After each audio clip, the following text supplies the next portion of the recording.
Sobat-sobatnya, batas penataan pegawai non-ASN ataupun juga honorer ini nanti paling lambat Desember 2024. Artinya setelah Desember 2024 sudah tidak boleh lagi ada istilah honorer yang ada di instansi pemerintah. Yang ada hanyalah PNS dan juga P3K.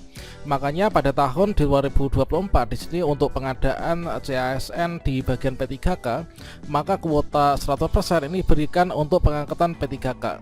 Kemudian dari berdasarkan lowongan formasi yang ada, maka teman-teman nanti yang lulus akan diangkat menjadi P3K penuh waktu, dan untuk yang tidak lulus akan diangkat menjadi P3K paruh waktu. Lantas bagaimanakah dengan teman-teman guru honorer? Dikarenakan di sini untuk guru honorer itu tidak bisa diangkat menjadi P3K paruh waktu.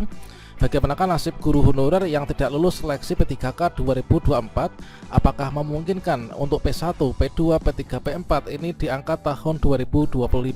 Bagaimanakah informasinya? Silahkan simak video ini sampai selesai. Namun sebelum kita lanjutkan, perlu saya ingatkan, bagi teman-teman yang mungkin baru saja menemukan channel ini, silakan klik tombol subscribe-nya dan aktifkan notifikasi loncengnya, sehingga nanti jika ada update video terbaru, kalian tidak akan ketinggalan informasi. Sobat-sobatnya, informasi pertama di sini kita kutip dari jpnn.com, yaitu sisa P1 hingga P4 bakal diakomodasi di P3K 2025. Silahkan cermati penjelasan dari Dirjen Nunuk berikut. Seperti yang kita kutip dari Jakarta, peserta prioritas 1 atau P1 hingga P4 yang tidak terakomodasi pada P3K 2024 harap-harap cemas. Mereka khawatir dengan status mereka sebagai honorer di tahun 2024 apakah masih tetap dipertahankan sebagai prioritas ataukah malah dihapuskan. Banyak yang khawatir juga karena penuntasan honorer hanya sampai akhir tahun ini kan, kata Forum Guru Honorer Lulus Passing Grade seluruh Indonesia, Hetty Kustrianingsih. Dia mengungkapkan anggota FGHNLPSI tahun ini semuanya terakomodasi. Namun guru lulus passing grade di luar forumnya banyak yang tidak terakomodasi. Hal itu membuat Hetty prihatin juga karena walaupun berbeda forum tetapi sama-sama guru lulus passing grade yang berstatus P1 ataupun juga pelamar prioritas 1. Mudah-mudahan teman-teman P1 hingga P4 yang belum terakomodasi tahun ini masih tetap diprioritaskan pada seleksi pegawai pemerintah dengan perjanjian kerja di tahun depannya, ucapnya. Dan merespon hal tersebut, Direktur Jenderal atau Dirjen GTK Kemdikbudristek Ibu Nunuk Sriani mengatakan P1 hingga P4 memang tidak bisa terangkat semuanya di tahun ini. Jumlah honorer dan formasi yang diusulkan Pemda tidak berimbang ya, sehingga banyak yang tidak mendapatkan kuota. Mengenai apakah P1 hingga P4 ini akan diakomodasi pada seleksi P3K 2025, Dirjen Nunuk mengatakan belum bisa memastikan. Saya belum tahu apakah P1 hingga P4 ini masih tetap ada ataukah malah tidak ada lagi di tahun depan, karena istilah honorer cuma ada sampai tahun ini, terang Dirjen Nunuk menjawab JPNN.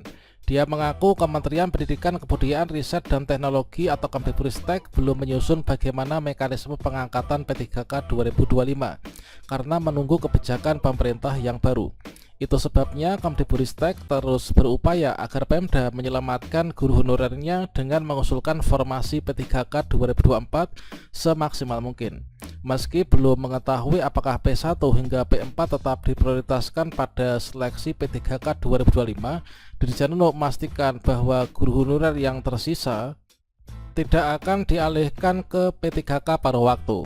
Guru tidak bisa dimasukkan ke dalam sistem P3K paruh waktu. Dasarnya jelas bahwa guru ASN harus memenuhi beban kerja 24 jam, sehingga tidak memungkinkan mereka mengajar di sekolah lain, terangnya. Dia menegaskan guru mata pelajaran atau mapel pun tidak akan dialihkan P3K paruh waktu, sebab guru mapel pun itu harus memenuhi beban kerjanya yaitu 24 jam. Kemdikbudristek sudah memberikan usulan dalam penyusunan RPP manajemen ASN agar guru tidak masuk dalam sistem P3K paruh waktu. Dirjen Nunuk berharap semua usulan Kemdikbudristek terkait masalah guru ini bisa diakomodasi dalam RPP tersebut. Kalau enggak ya akan begini-begini terus. Saya rasa 3 kali pengadaan seleksi P3K mulai tahun 2021, 2022, 2023 bisa menjadi bahan evaluasi bagaimana agar pengangkatan guru honorer menjadi ASN P3K ini nanti bisa tuntas.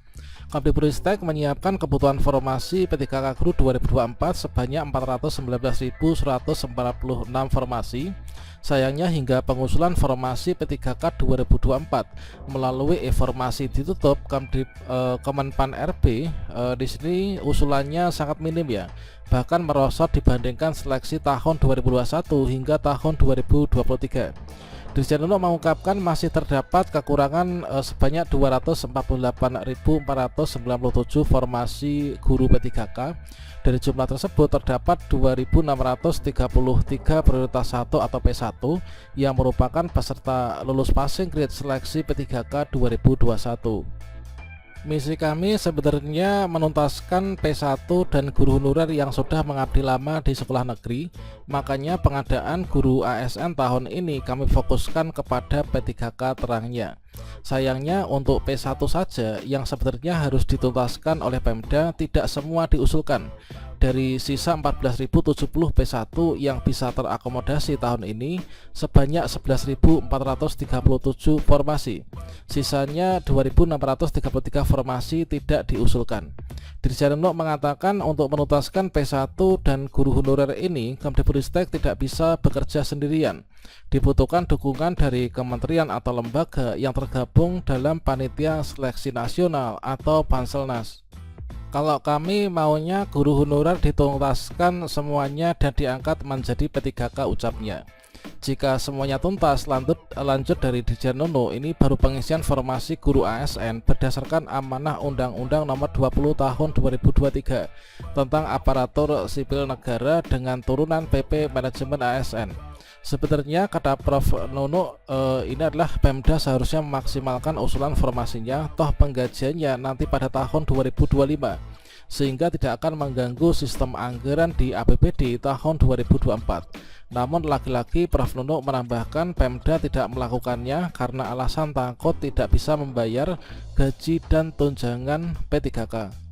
Kalau misalkan kita melihat data dari P1 saja, di sini nanti masih ada 2.633 atau sebesar 18,7% yang masih belum mendapatkan kuota di tahun ini dikarenakan formasi cukup minim teman-teman. Kemudian dari sesama P1 ini yang sudah masuk dalam database BKN ini hanya 4 ribuan sekian. Kemudian untuk teman-teman yang belum terdata dalam database BKN ini masih terdapat 9.590. Nah tentunya ini nanti apakah kita itu bisa diangkat ataukah tidak ya nanti kita berdoa saja ya. Yang jelas kalau misalkan di sini pegawai guru honorer yang sudah masuk database BKN yang sebenarnya kalau misalkan tidak membuka formasi atau formasinya habis bisa diangkat menjadi P3K paruh waktu. Namun untuk guru honorer dikarenakan memenuhi jam kerja 24 jam ini tidak bisa diangkat menjadi P3K paruh waktu. Kalau misalkan dari P1 saja ini belum bisa tuntas, bagaimanakah dengan P2, P3 maupun juga pelamar umum? Namun yang jelas di sini dari Kemdikbudristek itu tetap mengupayakan supaya teman-teman guru honorer ini nantinya tetap bisa diangkat menjadi P3K. Yang jelas di sini nanti untuk guru honorer itu untuk pendaftaran itu tetap akan menggunakan Dapodik dan juga database lulusan PPG Kemdikbudristek. Bukan hanya guru honorer, namun untuk teman-teman yang tenaga administrasi atau Montendik ini nanti juga akan bisa melakukan pendaftaran P3K 2024. Nah, kita berdoa saja semoga kita semua ini nanti bisa tuntas ya diangkat di tahun ini.